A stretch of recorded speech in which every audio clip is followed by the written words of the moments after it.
Alamin natin ang mga kilalang celebrity moms sa Pilipinas na hindi nakaligtas sa pinagdadaanan pagsubok sa mental health, na tungkol sa postpartum anxiety at depression. Sa kabila ng mga hamon na nararanasan, patuloy na pinili ng mga celebrity moms na ipagpatuloy ang pagiging isang ina.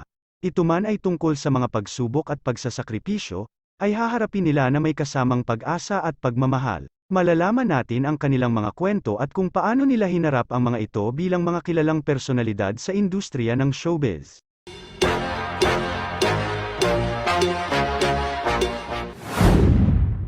Mga Pinay celebrity mom na nakaranas ng postpartum anxiety and depression.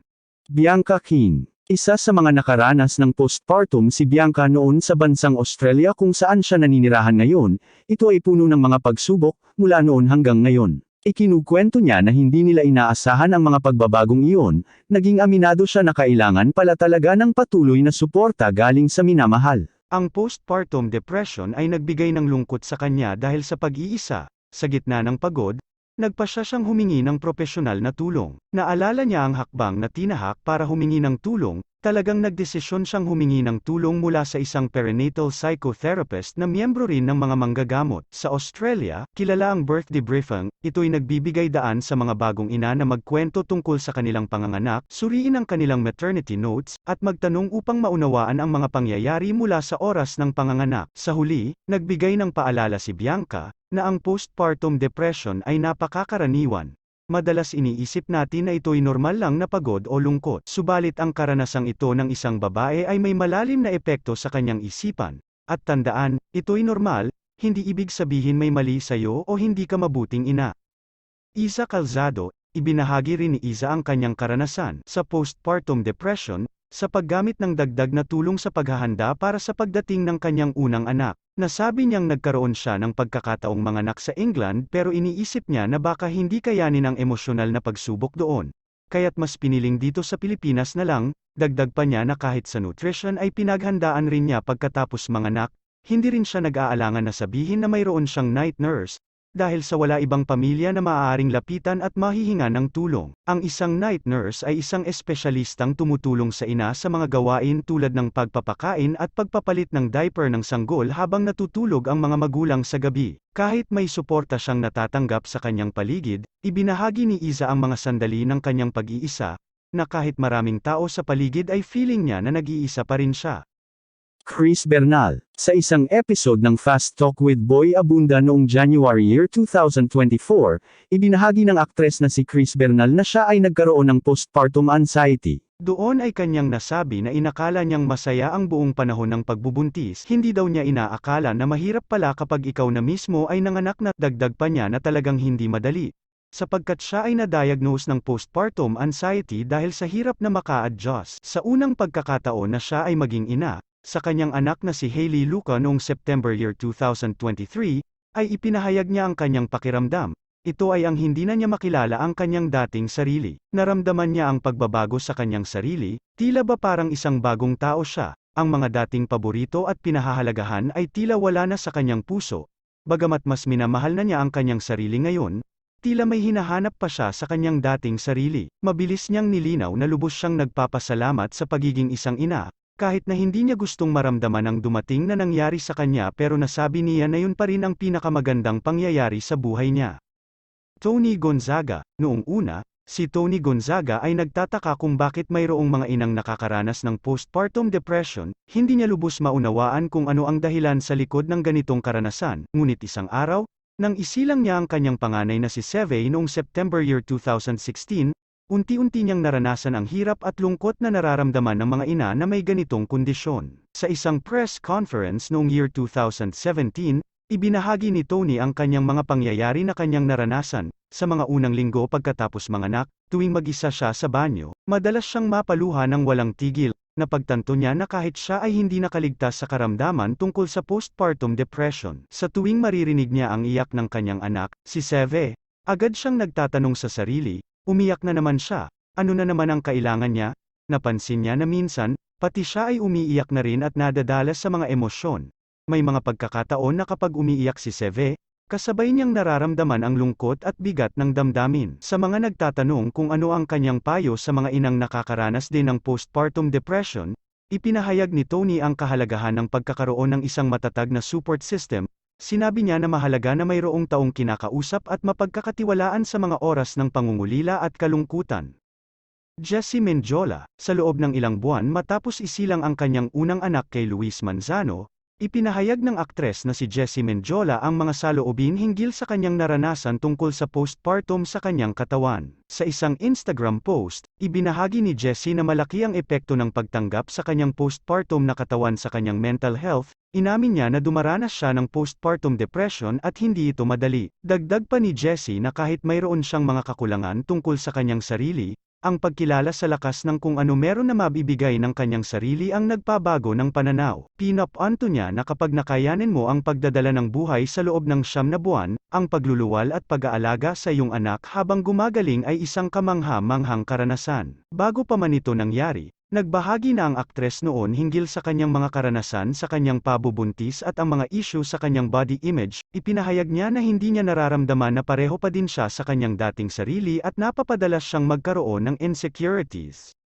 Andy Eigenman, noong August year 2019, matapos manganak sa kanyang pangalawang anak, ibinahagi ni Andy Eigenman ang mga pagsubok na kanyang pinagdaraanan sa pagtanggap sa mga pagbabagong dala ng pagiging isang ina. Sa kanyang mga salaysay, ipinahayag niya ang pakiramdam ng postpartum depression. Hindi na niya nararamdaman ang kanyang dating sarili. Ang mga gabi na puno ng pagod at puyat ang bumabalot sa kanya. Sa mga oras na tahimik na ang lahat, hindi maiwasang tumulo ang mga luha na dati nangyayari lamang para sa kanyang mga pagganap sa telebisyon. Patuloy siyang binabalot ng mga saloobin ng pagkukulang at pag-aalinlangan sa bawat desisyon na kanyang ginagawa. Gayunpaman, nilinaw ni Andy na kahit miss na niya ang kanyang dating sarili bago magkaroon ng 2 anak, hindi niya pinagsisihan ang pagiging isang ina. Nasabi pa niya kung saan man siya ngayon ay tanggap at mahal niya, kahit na hindi madali ang pagdadaanan. Ito ang nagbibigay sa kanya ng lakas at inspirasyon upang patuloy na harapin ang hamon buhay. Michelle Madrigal, noong Pebrero ng year 2021, sa isang vlog, ibinahagi ng nasabing aktres, ang kanyang mga hirap nang siya ay manganak sa kanyang daughter sa bansang sa Estados Unidos nang wala siyang suporta mula sa pamilya. Nasabi niya na mahirap ang pagkakaroon ng anak ng mag-isa nang walang kahit sinong kamag-anak, wala din siya naimbita kahit sino man para tulungan siya. Hindi niya alam kung paano ito malalampasan. Dagdag pa niya na wala siyang ibang kasama sa panganganak kundi sarili lang niya. Na-realize din niya sa kanyang sarili ang sobrang hirap kapag walang suportang nakukuha. Araw-araw ay hinahanap niya ang kanyang sarili. Nadagdagan pa nang siya ay sa bahay na lang namamalagi. Dito ay nasabi Gia na for 6 months ay nagkaroon siya ng postpartum depression. Ipinunto rin ni Madrigal na bukod sa pagiyak niya sa mga di inaasahang oras at dahilan, masama rin ang kanyang mga mood swing. Mga araw na sobrang masaya pagkatapos ay bigla na lang dadating ang gabi na ayaw niyang makipag-usap sa sinuman. Sa paglalahad ng kanyang karanasan, binigyang diin ng aktres kung paano hindi dapat balewalain ng mga Pilipino ang mga issue sa mental health tulad nito, dahil ito ay seryosong problema.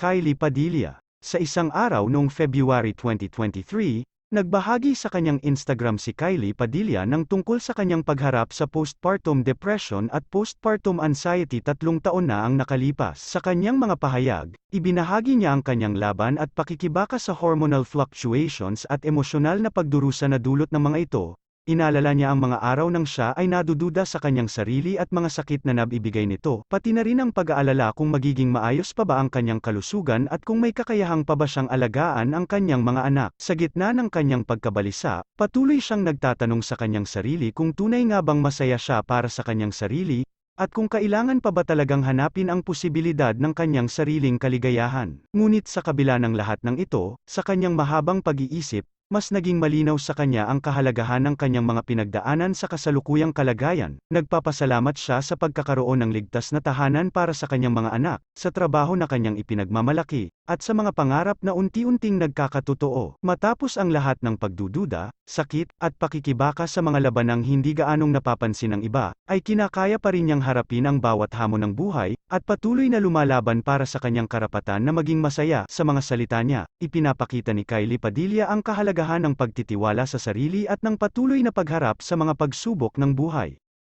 Rufo May Quinto. Si Rufo May Quinto ay isang kilalang artista na nagbahagi ng kanyang karanasan sa paglaban sa postpartum depression, sa pamamagitan ng isang serye ng mga post sa Instagram noong 2017. Sa mga post na ngayoy tinanggal na, ipinahayag niya ang kanyang paglalakbay sa pagbawas ng timbang at kung paano ito nagbigay sa kanya ng bagong pag-asa at tiwala sa sarili sa kabila ng kanyang kalagayan. Sa kanyang mga pahayag, ibinahagi ni Rufa May ang mga panahong siya ay labis na nababalisa at umiiyak araw-araw, ano pa man ang nangyari ay mas pinipili niya na manatili na lamang sa loob ng bahay dahil sa depresyon na kanyang nararanasan. Sa kabila ng pagsubok, unti-unti niyang nilabanan ang kanyang postpartum. Ipinakita Noya ang kanyang ng determinasyon at lakas ng loob. Dahil sa kanyang pinakitang positibo ay nagawang lampasan ni Rufa May ang mga hamon at maibalik ang kanyang tiwala sa sarili para sa kanyang anak na si Alexandria Athena. Ang kanyang kwento ay nagbibigay diin sa kahalagahan ng pagbubukas tungkol sa PPD at paghahanap ng tulong kapag kinakailangan. Ito rin ay nagpapakita na sa pamamagitan ng suporta at determinasyon, maaari mong malampasan ang anumang pagsubok at yakapin ang kagalakan ng pagiging isang ina. Winwin Marquez, matapos ipanganak si baby girl Luna, napansin ng marami ang magandang pangangatawan ni Winwin Marquez, isang kilalang aktres at TV host, ngunit sa likod ng kanyang kahusayan sa pagpapanatili ng kanyang figure, ibinahagi niya na isa sa mga dahilan ng kanyang magandang katawan ay ang pinagdaanang postpartum depression. Sa isang panayam sa online entertainment show na Ma-Rights University, ibinahagi ni Winwin ang kanyang karanasan, na totoong na-experience niya ang postpartum depression. Ang epekto para sa kanya ay nawalan siya ng gana kumain. Ibinahagi din niya na habang nagpapa-breastfeed sa anak niyang si Luna, biglang nawala ang supply ng kanyang gatas. Sa mga sandaling iyon, napagtanto niya na kailangan niyang kumain upang maging malusog. Aniya ay parang parusa ang kanyang naramdaman na sabi pa niyang feeling guilty siya sa mga pangyayari. Dahil dito ay pumunta siya ng hospital para magpa-check at malaman ang tamang paraan tungkol dito. Matapos ay pinayuhan si Winwin ng doktor na kumain masustansyang pagkain at tamang diet upang magkaroon ng isang malusog na pangangatawan. Sa loob ng 4 hanggang 5 buwan, patuloy niyang pinaglaban ang pagpapasuso kay Luna, ngunit dahil sa kakulangan ng gatas, napilitan siyang mag-resort sa pagpapakain ng milk formula. Dahil sa nangyari, nagpapasalamat din si Winwin sa mga nagbibigay ng lakas at suporta sa kanya. Dito ay nasabi niya, hindi lang partner niya ang nagbibigay sa kanya ng suporta, kundi pati na rin ang kanyang mga magulang, mga kaibigan, at mga kasamahan sa online community. Bagaman hanggang ngayon ay may mom guilt pa rin si Winwin, lalo na kapag iniwan niya si Luna para sa kanyang trabaho, nilinaw niya na handa na siyang harapin ang kanyang mga responsibilidad. Colleen Garcia, isa din si Colleen sa nakaranas ng hindi maganda tungkol sa kanyang pagiging ina. Matapos ipanganak si baby Amari, nagbahagi siya ng kanyang mga karanasan sa isang panayam. Sa mga salitang kanyang ibinahagi, hindi rin siya nakaligtas sa labis na nararamdaman, pagkadama ng pagkabigla at pagkabahala. Dito ay nasabi niya ang mixed emotion na kanyang karanasan mula sa bawat araw ng kanyang pagpapalakas dahil sa panganganak. Kalakip nito ang hindi nagpapahinga dahil sa pangangailangan na alagaan ang sanggol. Nasabi din niya na minsan ay wala na talaga siyang tulog dahil rito. Nahaharap siya sa pagsubok ng pagiging isang ina, hindi lamang sa aspetong pisikal kundi pati na rin sa emosyonal. Sa tuwing inaalala niya ang kinabukasan ng kanyang anak, nadarama niya ang bigat ng responsibilidad na kailangang gampanan. Sa gitna ng mga hirap at pag-aalala, patuloy pa rin niyang pinipilit na maging matatag para sa kanyang pamilya. Yasmin Curdy, noong ika-22 ng November year 2012, sa edad na 23, isinilang ng aktres ang anak niyang si Ayesha. Matapos ang ilang panahon, nagbahagi siya ng kanyang mga karanasan hinggil sa postpartum depression. Naikwento niya na ang katotohanan tungkol sa pagkakaroon ng postpartum depression mula sa kanyang karanasan, at hindi niya inaasahan na ito ay mangyari sa kanya. Nakaramdam siya ng pagkabalisa at pag-aalala sa kanyang katawan. Naitanong niya sa sarili kung bakit hindi bumabalik sa dati ang lahat matapos niyang manganak. Dagdag pa niya na, nakaramdaman siya ng parang hindi magandang pakiramdam sa kanyang balat. Nasabi pa niya naging iba na siya sa kanyang dating sarili. Matapos ibahagi ang kanyang mga karanasan, nag-iwan naman ng payo si Yasmin sa mga nakikinig sa kanyang pahayag. Payo ng aktres na mahalaga talaga pagdating sa postpartum depression ang suporta ng pamilya. Dahil ang unang pangangailangan ay ang suporta ng pamilya at ang mga dasal, kailangan talaga ang kanilang pagmamahal, ang kanilang pagtulak para ay angat ka at sabihin kaya mo yan.